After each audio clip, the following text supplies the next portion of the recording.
kuatkan hati. Negeri ini memanggilmu kawan. Belajar bergerak berbagi untuk negeri.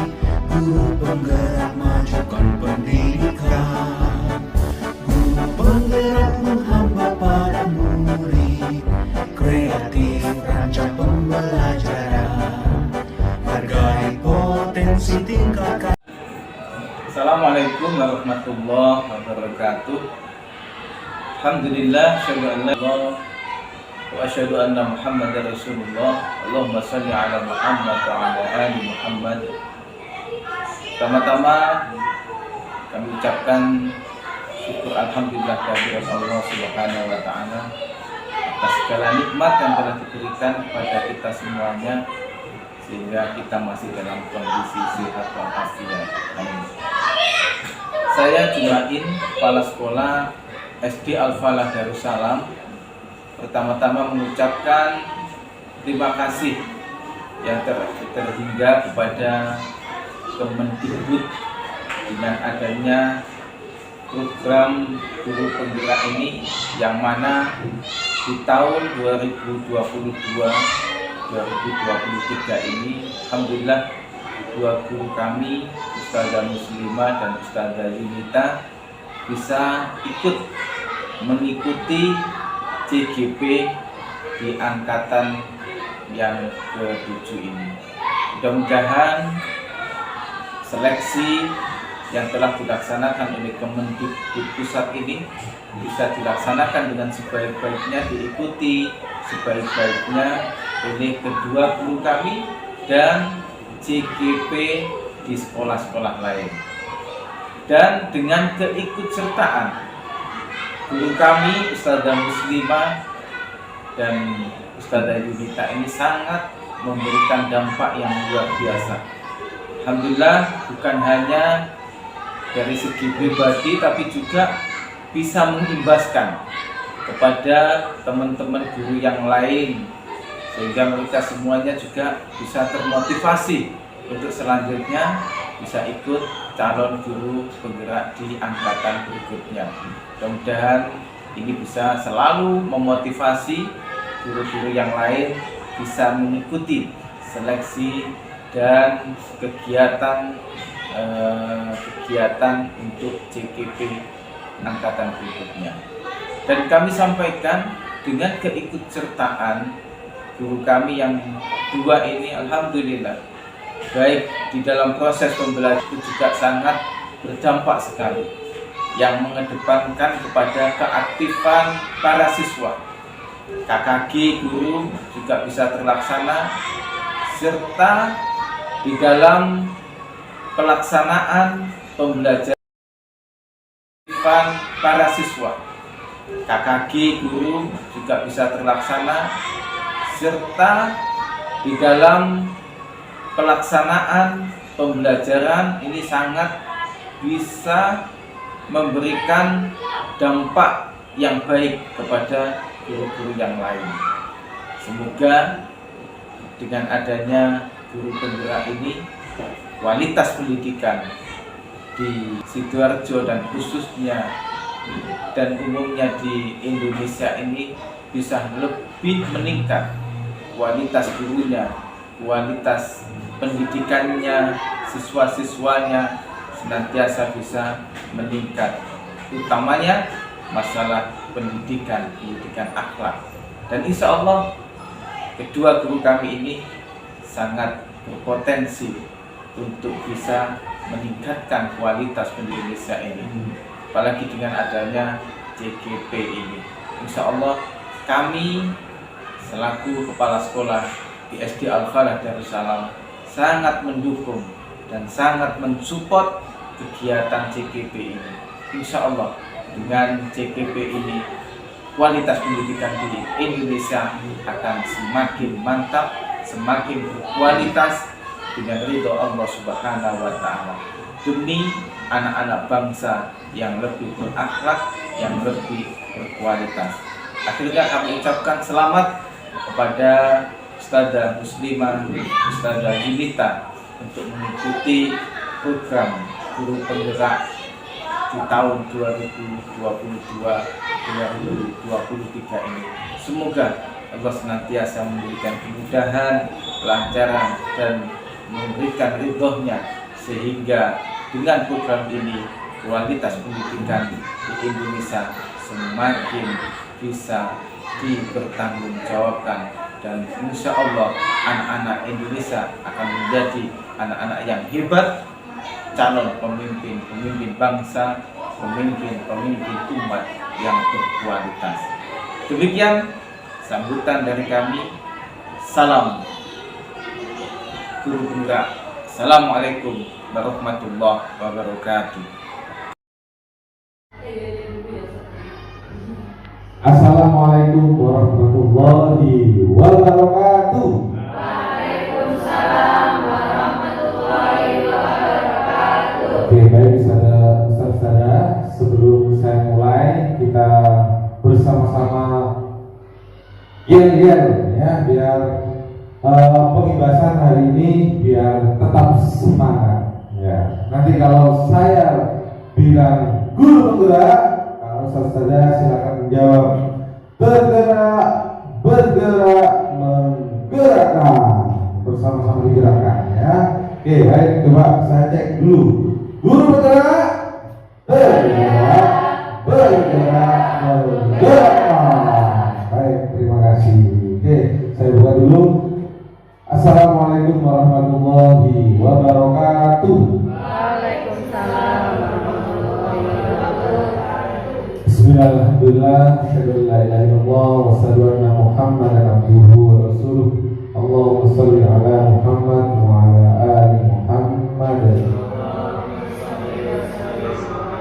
Yang terhormat para ustaz-ustadzah SD Amal Darussalam ya, sebagai pembebasan guru penggerak modul 1-4, yang mana pada saat ini kita sudah diberi kenikmatan yang luar biasa oleh Allah, nikmat sehat, nikmat kesempatan, dan nikmat Islam iman tentunya dapat menghadiri majelis ilmu yang penuh berbahagia ini. Salawat dan salam tetap kita curahkan kepada junjungan Nabi besar kita Muhammad SAW yang telah membimbing kami dari jalan yang gelap hingga terang.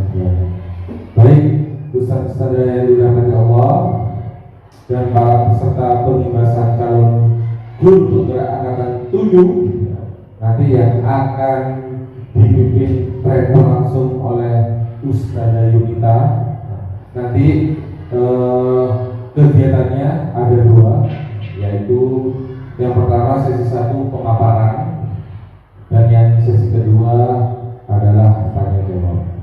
Baik, tidak usah panjang waktu, sebelum kita mengawali kegiatan siang hari ini bersama-sama dengan bacaan basmalah. Bismillahirrahmanirrahim. Baik, langsung saja kita ke trainer yang luar biasa, yaitu bersama Ustazah Yunita. Waktu dan tempat kami persilakan. Silakan.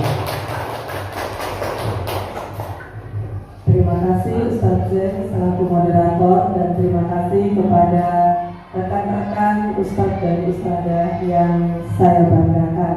Izinkan saya menyampaikan modul 1.4 pendidikan guru penggerak. Semoga pembebasan ini bermanfaat untuk saya pribadi dan untuk Ustaz-Ustazah sekalian yang hadir pada siang hari ini.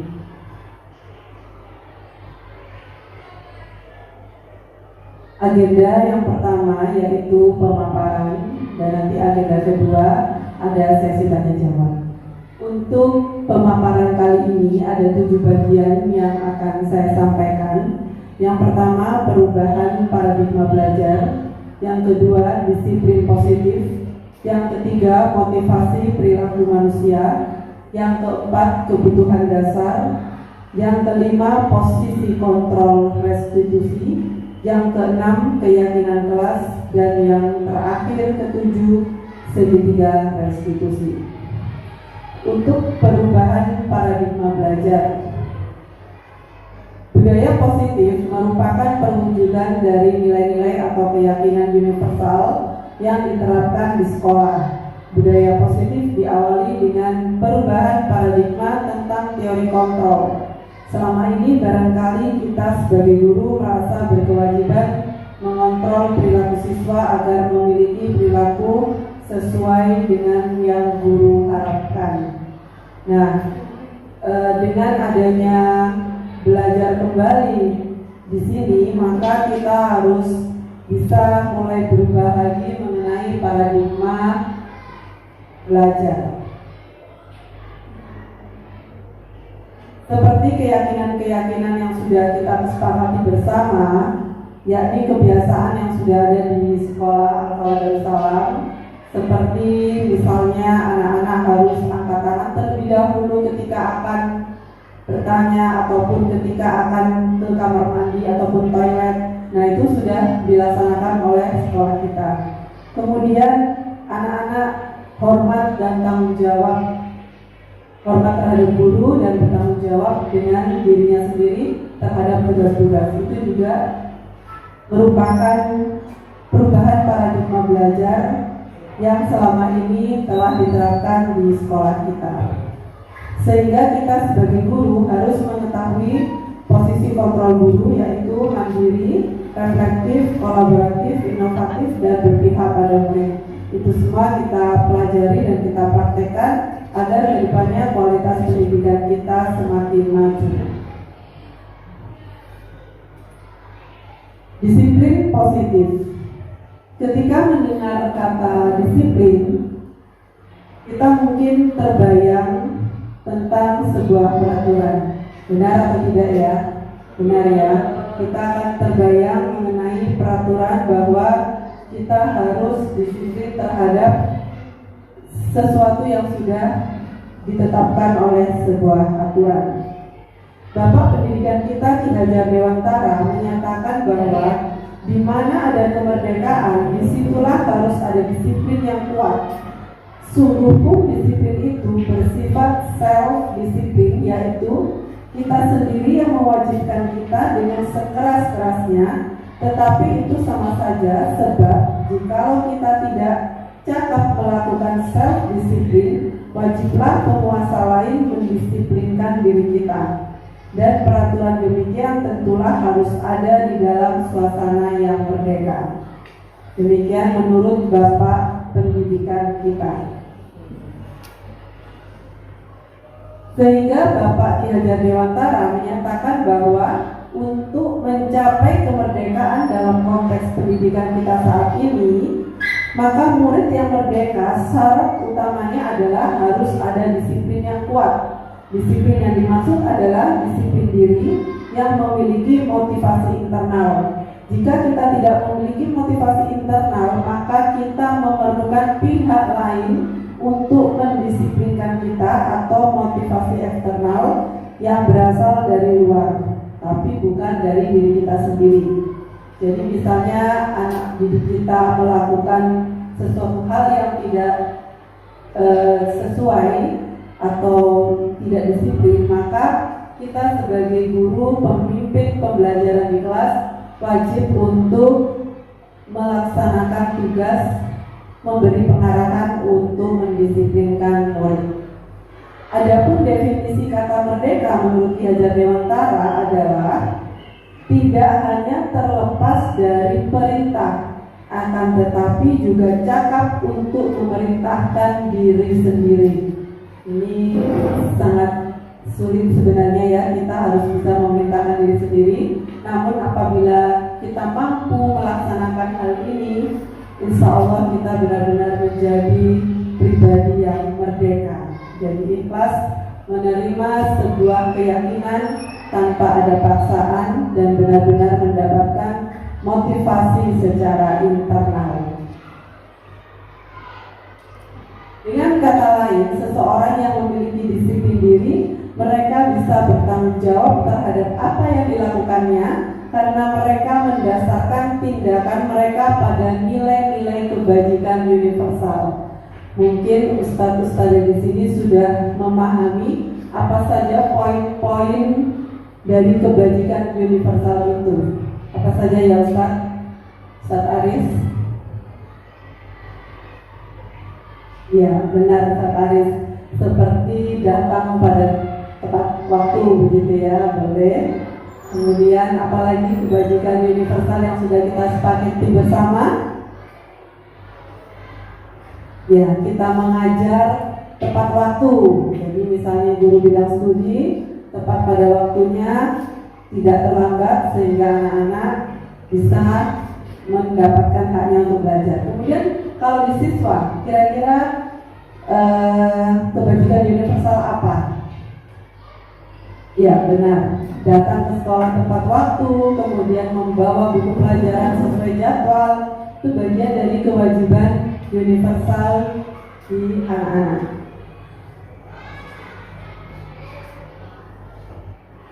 Kemudian motivasi perilaku manusia. Mari kita tanyakan ke diri kita sendiri bagaimana kita berperilaku. Mengapa kita melakukan segala sesuatu? Apakah kita melakukan sesuatu karena adanya dorongan dari luar atau dari dorongan yang lain? Terkadang kita melakukan sesuatu karena kita menghindari rasa sakit atau ketidaknyamanan, dan bahkan terkadang kita juga melakukan sesuatu untuk mendapatkan apa yang kita mau. Kita di posisi yang mana ya? Ya, mungkin kita sendiri yang tahu jawabannya. Kemudian Diana Gosen dalam bukunya Restructuring School Discipline menyatakan ada 3 motivasi perilaku manusia. Yang pertama, untuk menghindari ketidaknyamanan atau hukuman. Nah, ini biasanya beberapa anak seolah-olah terpaksa harus mematuhi peraturan sekolah karena dia nggak mau dihukum atau dia takut dihukum. Ayo istighfar 100 kali, atau misalnya silakan kamu doa di luar. Mungkin dia malu sehingga dia motivasinya masih di poin yang pertama, menghindari ketidaknyamanan atau hukuman. Kemudian motivasi perilaku yang kedua, untuk mendapatkan imbalan atau penghargaan dari orang lain. Kalau ini di kelas, anak-anak biasanya mau belajar kalau dia mendapatkan hadiah 100 dari gurunya. Nah, ini berarti motivasinya masih di yang nomor 2. Kemudian yang nomor 3, motivasi perilaku manusia pada umumnya adalah untuk menjadi orang yang mereka inginkan dan menghargai diri sendiri dengan nilai-nilai yang mereka percaya. Nah, orang dengan motivasi ini akan bertanya, akan menjadi orang yang seperti apa bila saya melakukan hal ini? Mereka melakukan sesuatu karena nilai-nilai yang mereka yakini dan hargai, dan mereka melakukannya karena mereka ingin menjadi orang yang melakukan nilai-nilai yang mereka yakini tersebut. Ini adalah motivasi yang akan membuat seseorang memiliki disiplin positif, karena motivasi berperilakunya bersifat internal, bukan eksternal. Semoga kita bisa memiliki motivasi seperti ini. Amin. Nah, kemudian kebutuhan dasar manusia, kita sudah menginjak ke kebutuhan dasar manusia. Ada 5, yaitu kebutuhan bertahan hidup atau survival, kebutuhan kasih sayang atau diterima, penguasaan atau power, kemudian kebebasan, kebutuhan memilih, dan kesenangan. Nah, kadang-kadang anak-anak melakukan pelanggaran itu karena dia ingin memenuhi kebutuhannya, salah satunya yang poin nomor 5, yaitu kesenangan. Kemudian bagaimana posisi guru? Di sini ada 5 kontrol restitusi. Yang pertama, guru sebagai penghukum. Yang kedua, guru sebagai pembuat merasa bersalah pada siswa. Yang ketiga, guru sebagai teman. Yang keempat, guru sebagai pemantau. Dan yang kelima, guru sebagai manajer. Nah, di sini saya pada umumnya masih kadang-kadang sebagai pemantau ya, mengecek anak-anak, kemudian mengingatkan. Harusnya sudah sebagai manajer. Seperti apa sebagai manajer? Nah, yang sebagai penghukum tentu semua sudah memahami ya, biasanya menghardi, menunjuk-nunjuk, dan bahkan tidak sengaja kita menyakiti teman, menyakiti murid kita, menyindir-nyindir. Nah, kalau itu terus-menerus dilakukan, maka kita bisa terjerumus ke dalam bullying. Nah, jangan sampai ya, itu yang paling parah posisi kontrol sebagai penghukum. Kemudian kita guru sebagai pembuat merasa bersalah murid. Seperti apa? Nah, seperti ini. Kamu sudah mengecewakan ustazah loh nak. Harusnya kamu gak seperti itu. Akhirnya anak merasa bersalah. Kemudian dia maafkan saya ustazah. Nah, seperti itu. Nah, semoga kita tidak juga seperti nomor 2. Kemudian yang nomor 3 sebagai teman. Biasanya guru itu akan bersifat seperti muridnya. Seperti apa? Maksudnya begini, lakukan ini ya, kamu nurut ya, ini nanti kamu bantu ustazah biar ustazah gak dimarahin kepala sekolah ya, ayo kita bareng-bareng. Nah, seperti itu. Jadi kita masih minta murid itu sebagai teman, kita di posisi seolah-olah kita temannya dia. Kemudian yang keempat sebagai pemantau, saya rasa ini banyak di antara kita yang di poin yang keempat ini biasanya kita mulai menghitung dan mengukur-ukur murid. Jadi misalnya melihat, kita memantau, kita ngecek anak-anak, ternyata masih ada yang berkata kotor atau misalnya teriak-teriak dan lain sebagainya.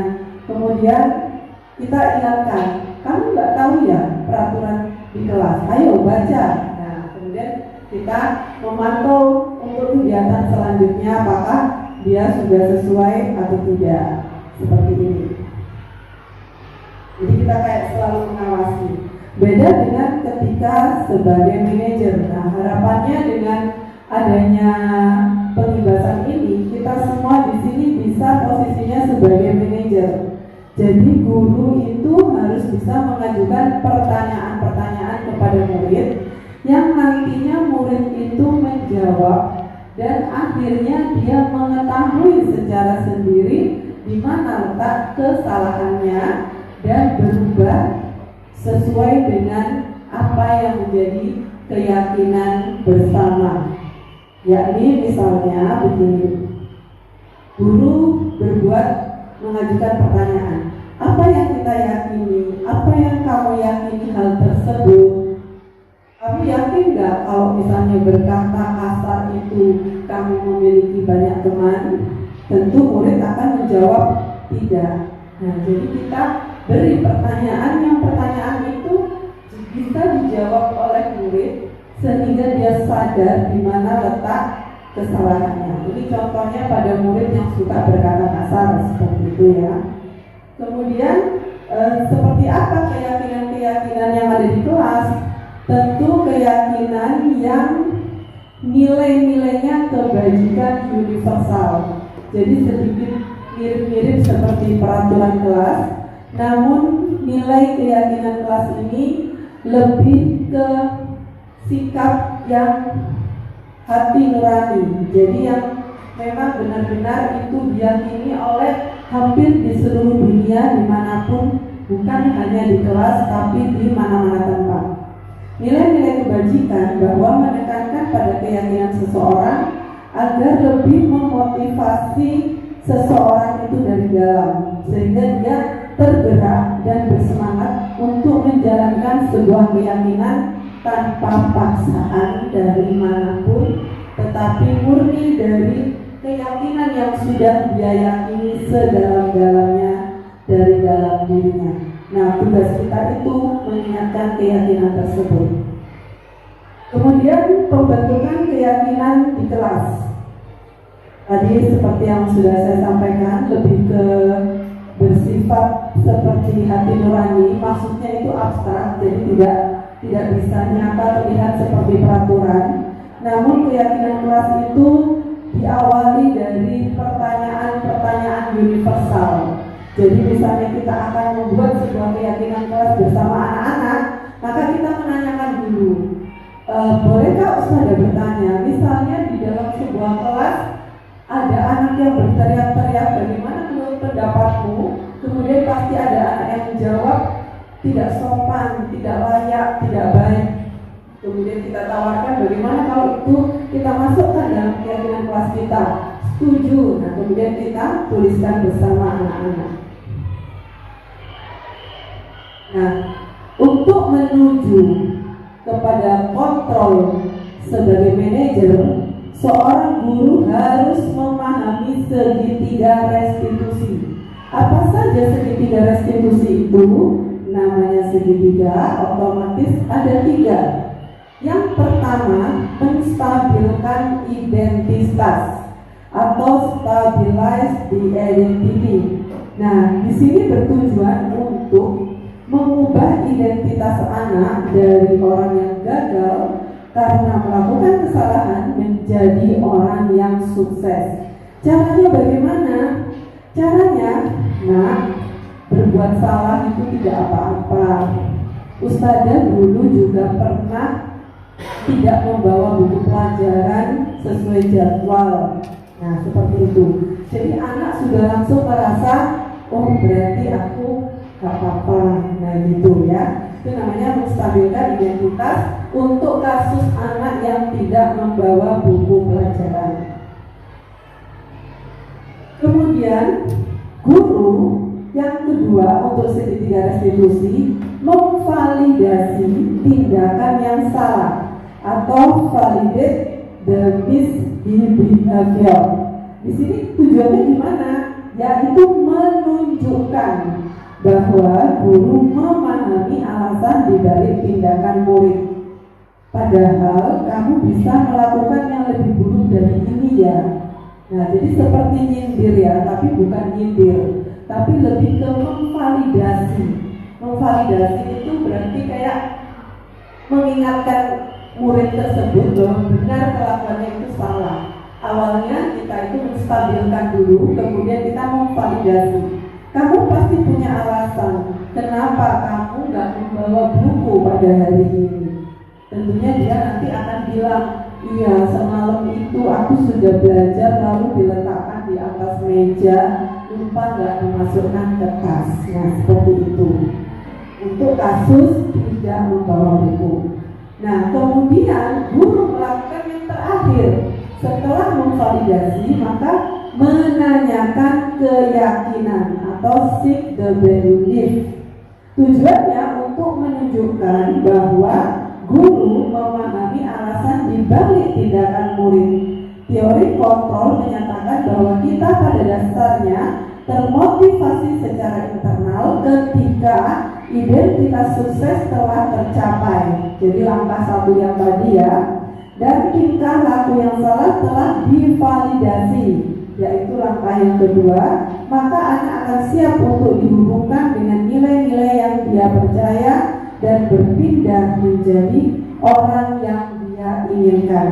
Contoh pertanyaan pada guru adalah, apa yang kita percaya sebagai kelas atau keluarga? Nah ini maksudnya adalah, kamu kan sudah meyakini bahwa kalau ke sekolah itu tujuannya untuk belajar, maka diberi jadwal pelajaran agar kamu menyiapkan buku pelajaran setiap malam. Nah seperti itu.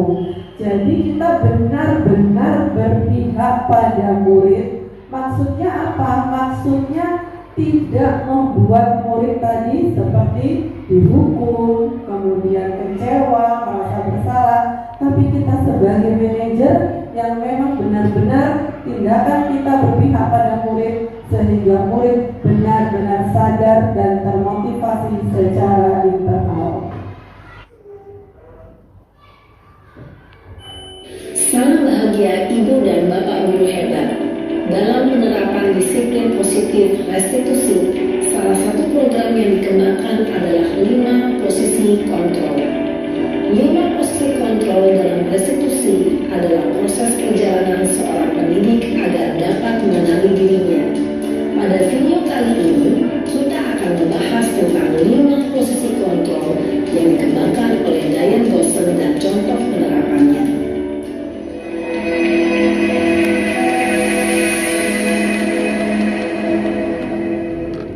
5 posisi kontrol itu adalah: 1. Posisi penghukum. 2. Posisi pembuat rasa bersalah. 3. Posisi teman.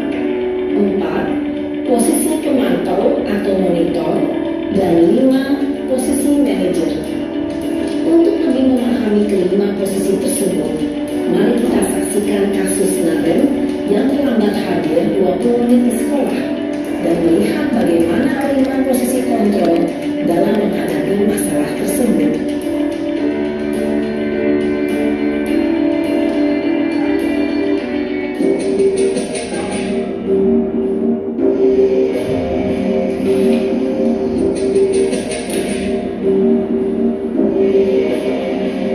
Naren!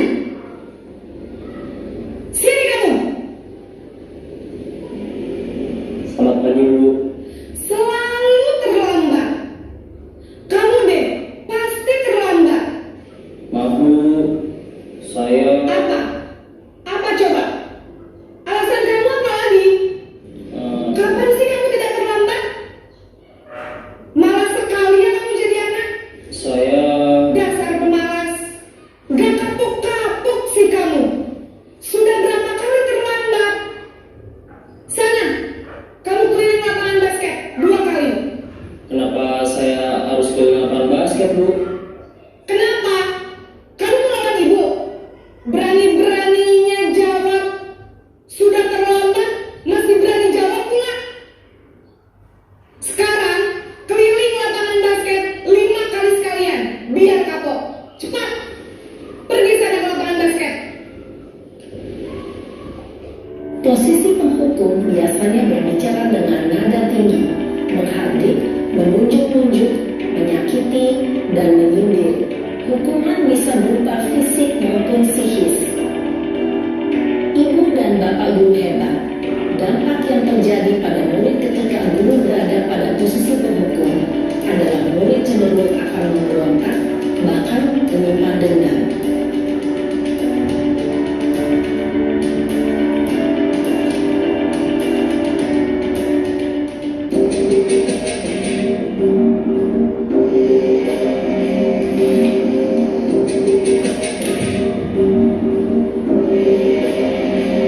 Naren!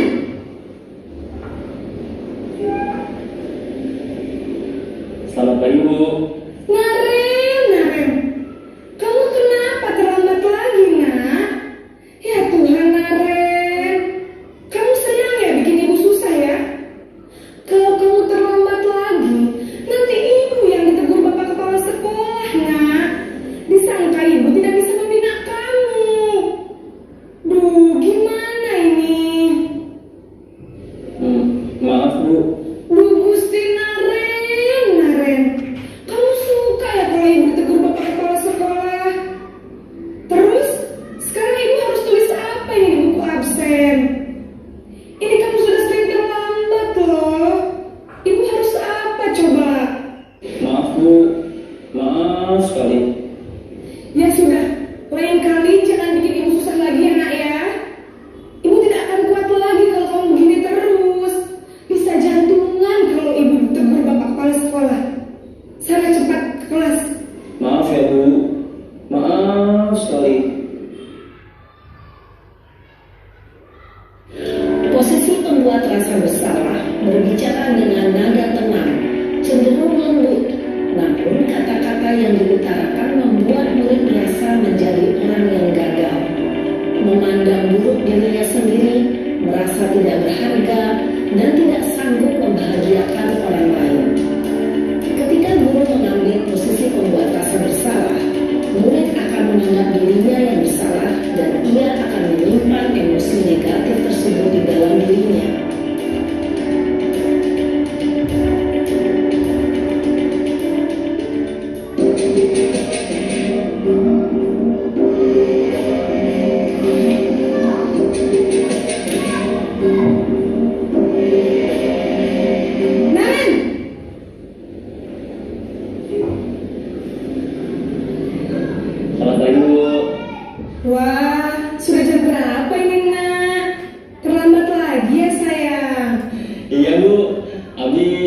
Ibu saya lupa bangunkan saya, Bu.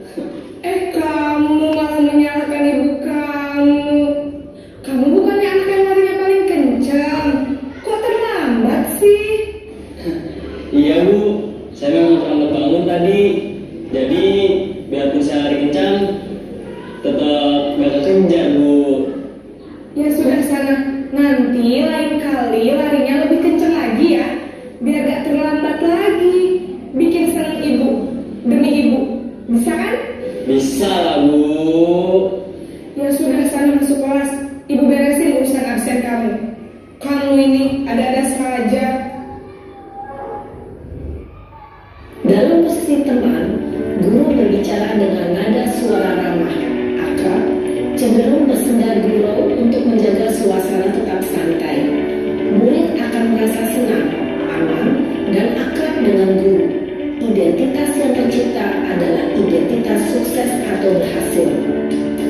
Namun, perlu diingat, karena ini masih dorongan eksternal, maka ada faktor ketergantungan dari murid kepada orang tertentu.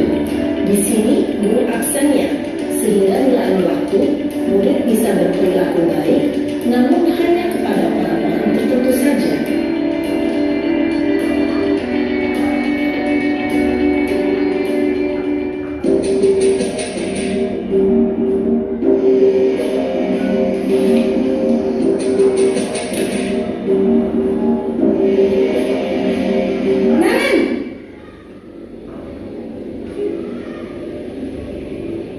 Selamat pagi, Bu. Naren, apa peraturan sekolah kita tentang jam berapa kita harus masuk sekolah, nak? Kita harus di sekolah jam 7, Bu. Iya betul, sekarang sudah jam 7.20. Naren sudah tahu konsekuensinya jika terlambat hadir. Paham, Bu. Saya harus tinggal kelas pas jam istirahat selama 20 menit. Iya benar, konsekuensinya demikian. Jadi nanti jam 9.30 pas istirahat, kamu harus tinggal di kelas, kerjakan tugas tambahan untuk ketertinggalan kamu, ya? Baik, Bu. Posisi pemantau mengandalkan penghitungan atau data untuk mengontrol murid. Guru mengarahkan murid berdasarkan peraturan dan konsekuensi. Seorang pemantau menunjukkan bahasa tubuh dan ekspresi wajah yang datar dan cenderung formal.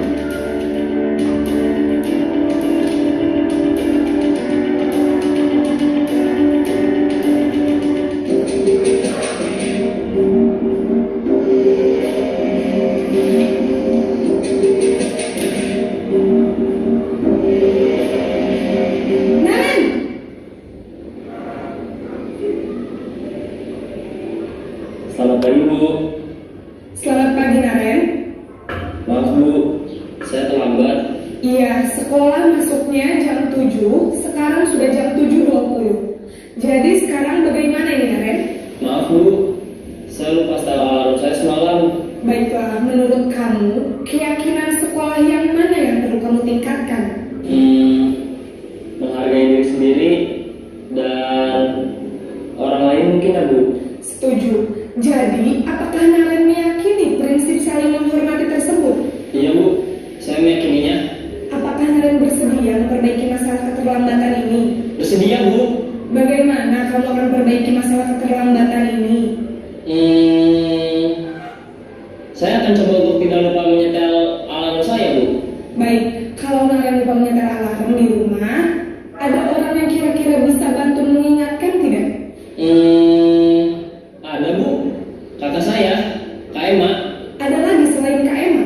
Selain Kak Emma, ada ibu saya. Baik, jadi yang mengingatkan Naren adalah Kak Emma dan ibu kamu, ya? Kira-kira akan mulai setel alarm kapan nih, Naren? Setelah pulang sekolah, akan segera saya lakukan. Baik, jadi Naren akan setel alarm untuk bangun besok pagi dan akan diingatkan oleh kakak dan ibunda Naren, ya? Ada lagi yang mungkin perlu dilakukan, Naren? Agar tidak terlambat bangun lagi. Tidak ada, Bu. Baik, Naren. Terima kasih untuk kerjasama kamu. Sekarang kamu perlu kembali ke kelas untuk belajar. Baik, Bu. Terima kasih. Posisi manajer adalah posisi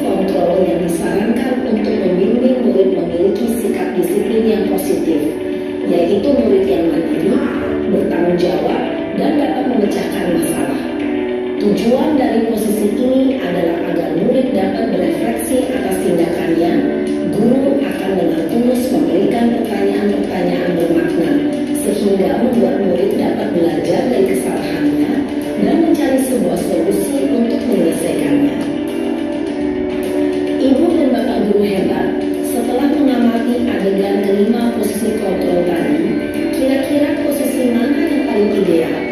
Posisi mana yang dapat menunjang motivasi intrinsik murid? Ya, tentu posisi manajer. Posisi ini memang posisi ideal yang ingin dituju setiap pendidik. Pada posisi inilah, guru dapat menerapkan disiplin positif yang berpihak pada murid, yang memerdekakan murid.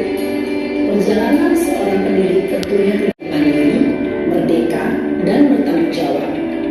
Semoga penggambaran positif yang memerdekakan murid. Mari terus berlatih dan bersemangat. Selamat menerapkan. Salam dan bahagia, Ibu dan Bapak Guru hebat.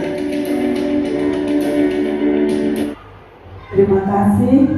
Demikian paparan dari saya, dan izinkan saya untuk menunjukkan kegiatan dari modul 1.4 ini yang sudah saya lakukan bersama murid saya, yakni ini berupa keyakinan kelas. Salah satunya saya membuat keyakinan kelas bersama anak-anak, yaitu menjaga kebersihan kelas, ya, untuk poin yang kedua. Kebetulan di sini saya membuatkan sedikit vlog, semoga bisa menjadi inspirasi bagi teman-teman.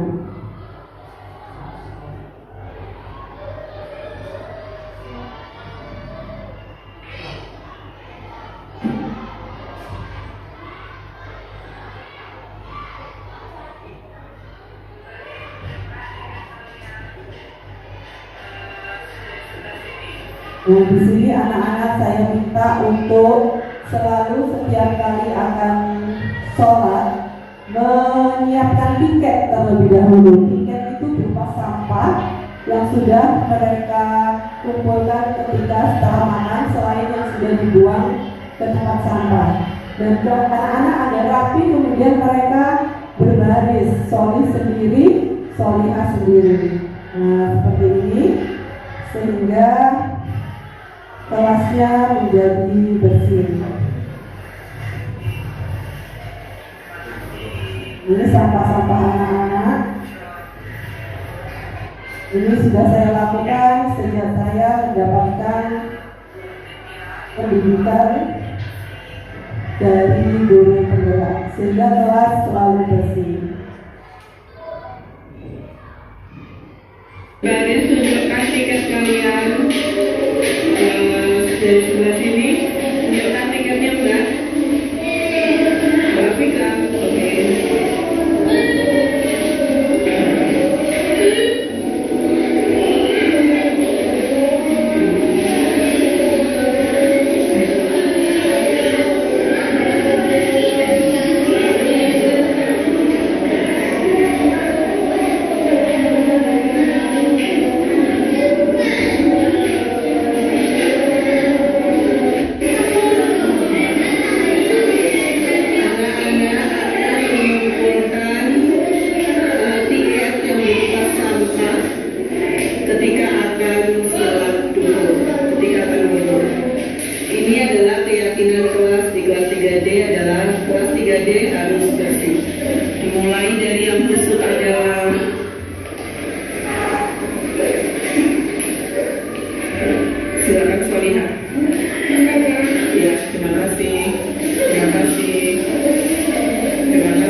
Kemudian untuk yang segitiga restitusi, saya juga sudah melakukannya dan izinkan saya untuk menyampaikannya di sesi ini.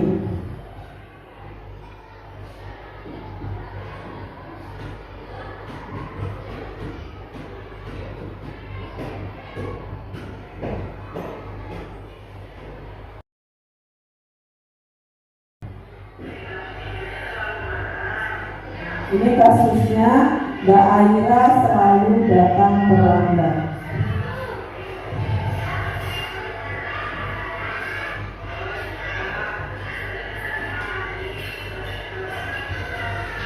Nah, jadi saya melakukan yang pertama menstabilkan identitas, kemudian selanjutnya memvalidasi, dan yang terakhir saya mengingatkan tentang keyakinan kelas.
Ini adalah refleksi saya. Yang pertama, anak-anak mulai dididik sejak kecil akan pentingnya menjaga kebersihan diri dan lingkungan, baik di kelas, sekolah, dan rumah atau di tempat umum lainnya.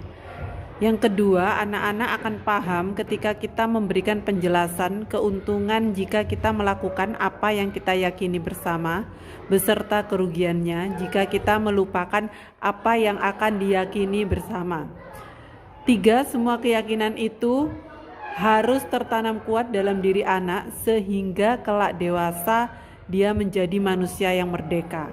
Yang keempat, sosialisasi praktik baik kepada rekan sejawat harus terus dilakukan secara berkala agar pendidikan semakin maju dan berkembang ke arah yang lebih baik setiap waktu.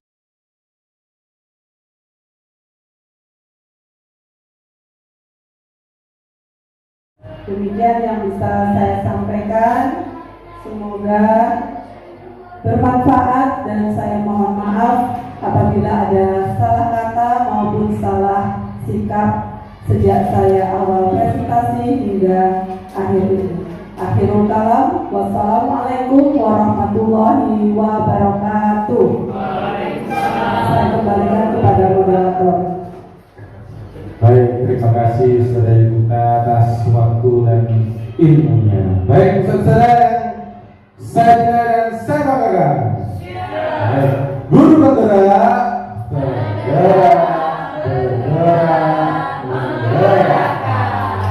mana semangatmu? Ini semangatku. Semangat. Alhamdulillah. Baik, kita akan melanjutkan untuk sesi yang kedua, tanya jawab. Mungkin ada ustaz-ustazah yang mau menanyakan. Oh, baik, ustazah. Nah, ada lagi mungkin? Oke, ustazah dia dan ustazah dia dulu. Oke, waktu tempat pemirsa. Ya, terima kasih Ustaz.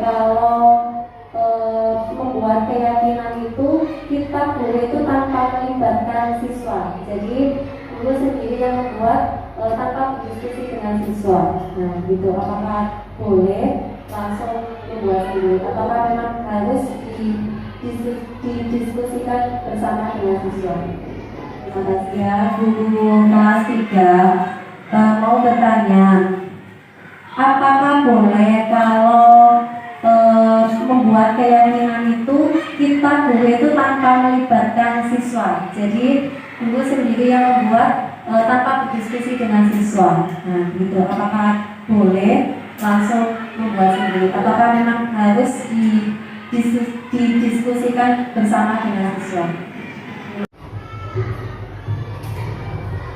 Baik, saudara, langsung dijawab tanya dulu. Mungkin ada lagi? Baik, saudara, silakan. Bismillahirrahmanirrahim. Perkenalkan, nama saya Ustazah Lisa. Saya mau bertanya tentang tentang hukuman.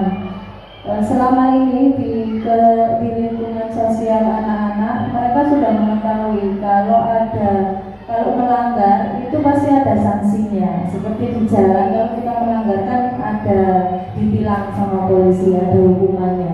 Nah, kalau di sekolah kita juga sudah membuat aturan ya dan sanksinya. Jadi setelah mendengarkan tadi paparan dari Ustazah Yunita, ada paradigma bahwa kita seorang guru tidak boleh memberikan hukuman. Apakah memang seperti itu? Terus bagaimana kalau nggak dikasih hukuman? Terus solusinya bagaimana? Terima kasih. Assalamualaikum. Bismillahirrahmanirrahim. Perkenalkan, nama saya Ustazah Lisa. Saya mau bertanya tentang tentang hukuman. Selama ini di lingkungan sosial anak-anak, mereka sudah mengetahui kalau melanggar itu pasti ada sanksinya. Seperti di jalan, kalau kita melanggar kan ada ditilang sama polisi, ada hukumannya. Nah, kalau di sekolah kita juga sudah membuat aturan ya dan sanksinya. Jadi setelah mendengarkan tadi paparan dari Ustazah Yunita, ada paradigma bahwa seorang guru tidak boleh memberikan hukuman. Apakah memang seperti itu? Terus bagaimana kalau nggak dikasih hukuman? Terus solusinya bagaimana? Terima kasih. Assalamualaikum. Baik, terima kasih kepada Ustazah. Langsung bisa dijawab, Pak. Terima kasih Ustazah Dia untuk pertanyaan yang pertama. Apakah keyakinan kelas itu harus didiskusikan dengan murid?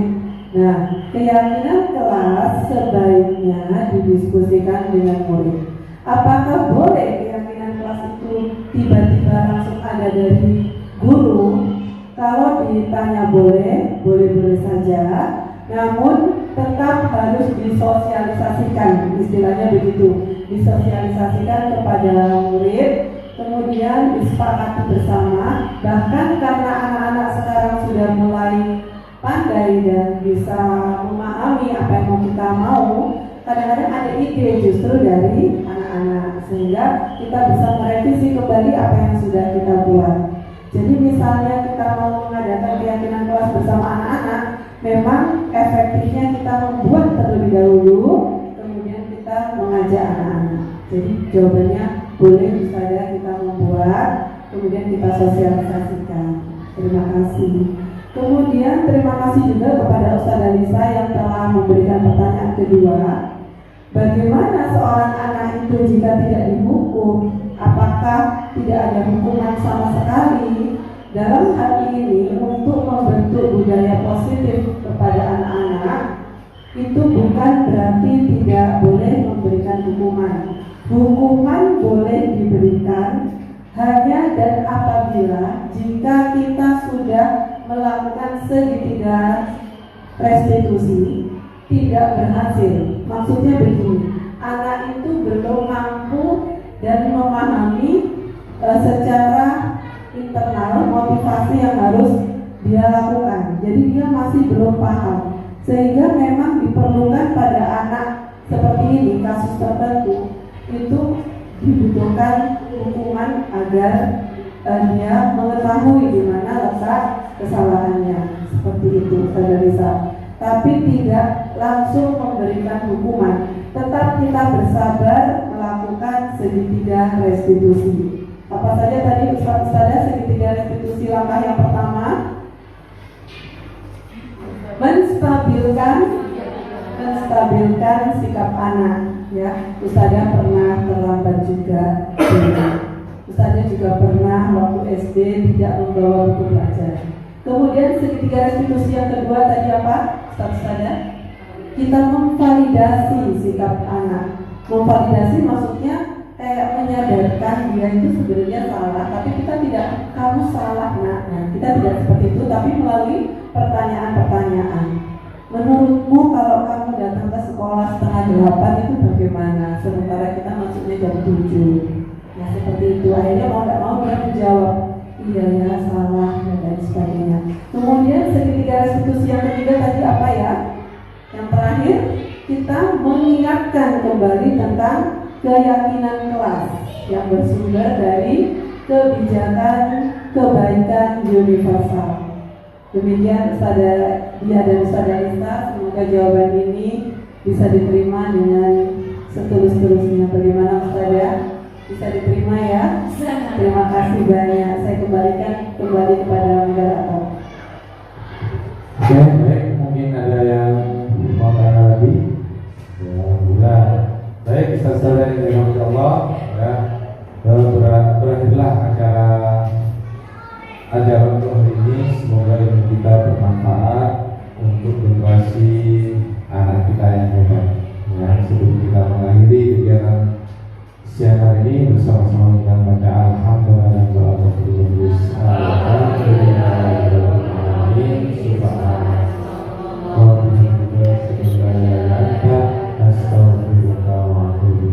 Sekian dari saya, wabillahi maaf. Assalamualaikum warahmatullahi wabarakatuh.